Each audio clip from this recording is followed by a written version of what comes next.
1995, we were blessed with the birth of our youngest son, Johnpaul. His name is in honor of both his grandfathers, with the hope that he would carry on their virtues of strength and goodness.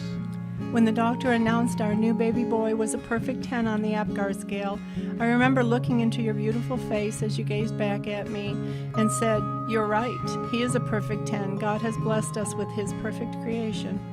As you started to grow, in no time at all, it was evident to us that you were as sweet and gentle as any child could be. I'd like to take a minute and share an example of the impact you've made along the way with a quick story. When Johnpaul was around 4, we often went to a story hour at one of the larger bookstores. Before they would start, they had a table with Thomas the Tank Engine wood cars for everyone to play with.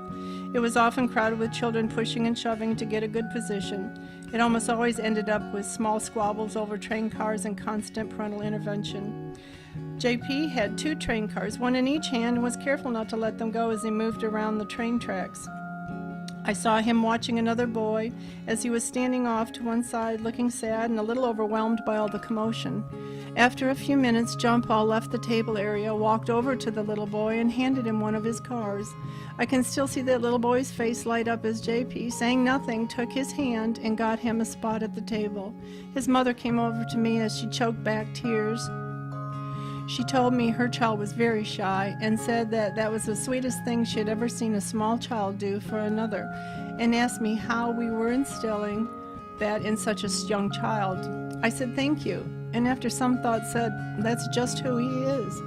Over the years, I've often thought of that moment in time and those words when it was made clear to me as a parent, it's not the huge accomplishments, but the small ripples that they will send out into the world that make the biggest impact.